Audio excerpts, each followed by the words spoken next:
Bien, ahora vamos a ver un ejemplo para un robot espacial, el cual consiste en determinar analíticamente la velocidad directa e inversa y las configuraciones singulares correspondientes del robot espacial mostrado aquí abajo.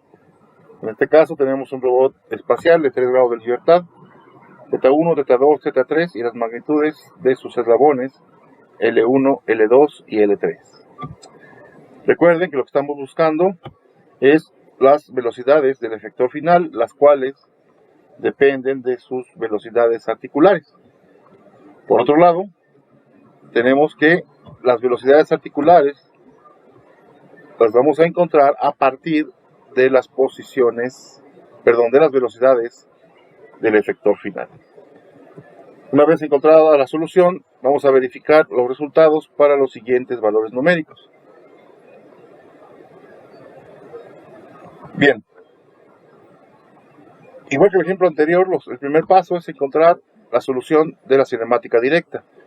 En este caso particular, vamos a utilizar el método de Denavit-Hartenberg, el cual nos arroja las coordenadas de la posición del efector final respecto a su referencia inicial, obteniendo las ecuaciones de cinemática directa para X, Y y Z. Bien, en este caso tenemos M coordenadas que son iguales al número de grados de libertad, que en este caso son 3. Por lo tanto, se supone que existen suficientes ecuaciones que cubrirían las condiciones para poder encontrar la solución. Bien, entonces, tomando la ecuación de la velocidad directa, tenemos que hay que relacionar, recuerden que hay que relacionar las velocidades articulares con las velocidades del efector final a través del jacobiano.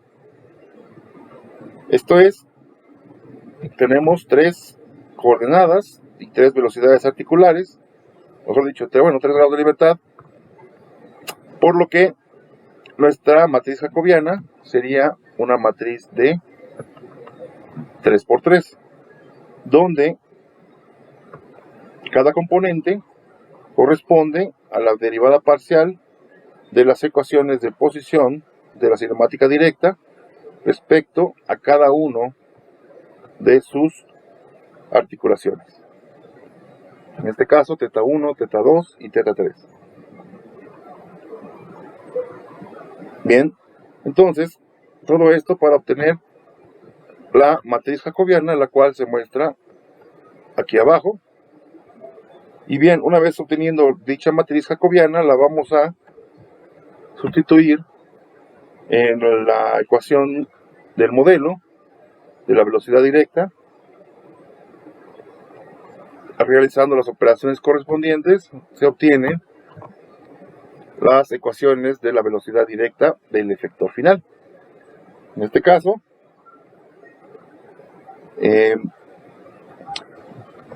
dichas velocidades dependen de las velocidades articulares, así como de las articulaciones y de las magnitudes de los eslabones.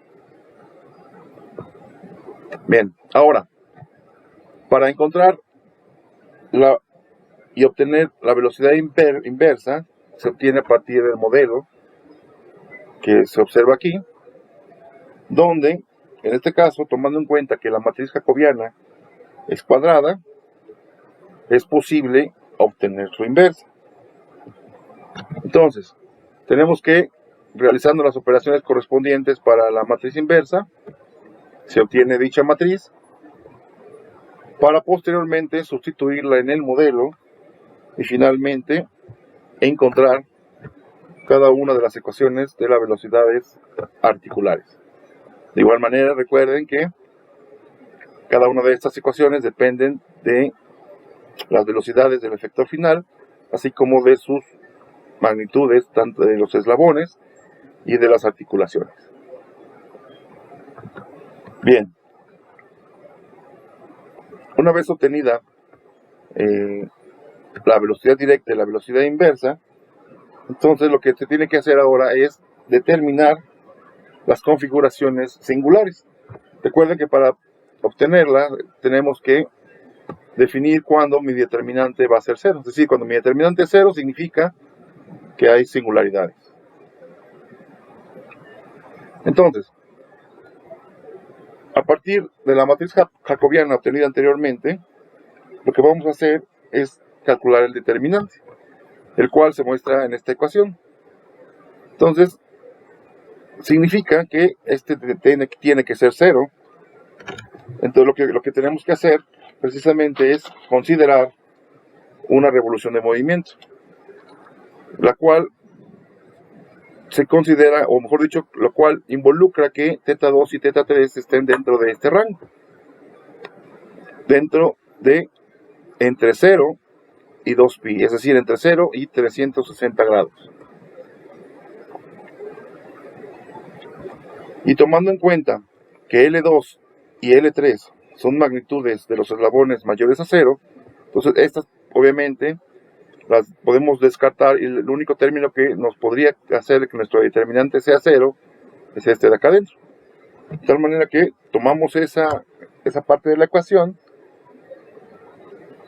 y entonces consideramos que si θ2 es 0 o 2pi e igualmente θ2 es igual a pi, es decir, si es 0 o 360 grados o 180, entonces, sustituyendo en la ecuación, se pueden eliminar estos términos, los cuales hace que mi ecuación sea 0, ¿no? Bueno, que esta parte de la ecuación sea 0. Pues realmente nos queda nada más este término y ese término. Por lo que entonces, se obtiene, mejor dicho, esta pequeña ecuación, en la cual, factorizando el seno de θ3, podemos observar que existen dos posibles condiciones en las cuales mi determinante sea 0. Es decir, tomando esta parte de la ecuación, igualándola a 0, solamente θ3 va a ser igual a más menos coseno inverso de L2 sobre L3. Tomando la otra parte de la ecuación, tenemos que el seno de θ3 es igual a 0, o va a ser 0, o que haría mi determinante 0, cuando θ3 esté dentro del rango de 0 a 360,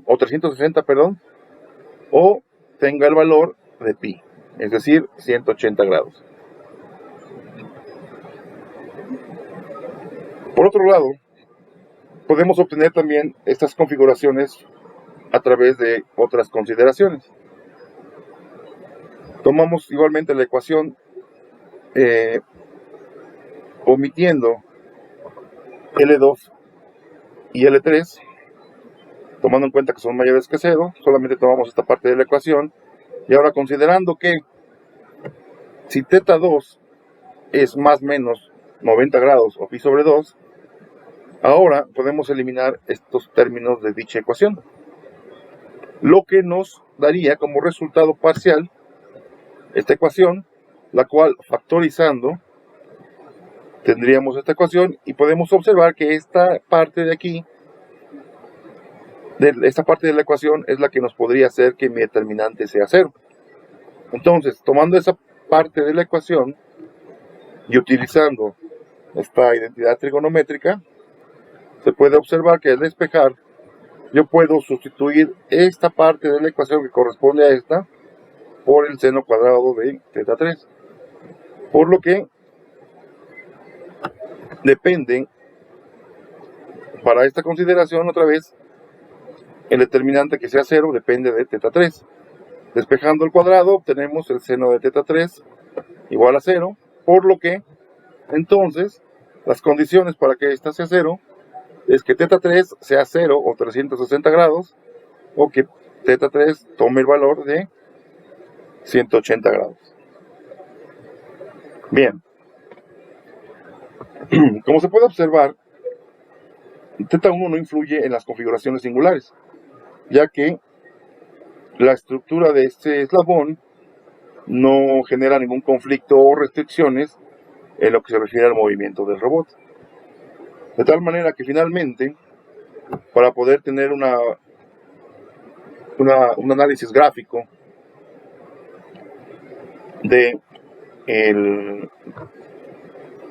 de nuestra configuración de singularidades, tomando en cuenta que teta 2 y teta 3 están dentro de este rango, tenemos que para teta 2 igual a teta 3, es decir, que esté entre 0 o 360 grados, el robot tendría esta configuración, es decir, estarían alineados teta 2 con teta 3, de tal manera que sería una condición para la configuración de singularidad.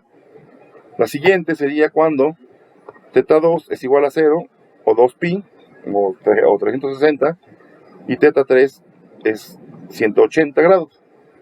Visualmente o gráficamente sería que cuando este eslabón se sobrepone con el eslabón anterior, de tal manera que entraría en singularidad bajo estas condiciones. La siguiente consideración es cuando teta 2 y teta 3 son igual a 180 grados. Es decir, teta 2 gira toda esta parte hacia acá y teta 3 gira hacia acá. De tal manera que ocurriría estaría incurriendo en algo parecido a la configuración anterior. Los dos eslabones se están sobreponiendo de tal manera que sería una condición de singularidad. La siguiente condición sería cuando teta 2 es igual a 180 y teta 3 estaría en el rango de entre 0 y 360.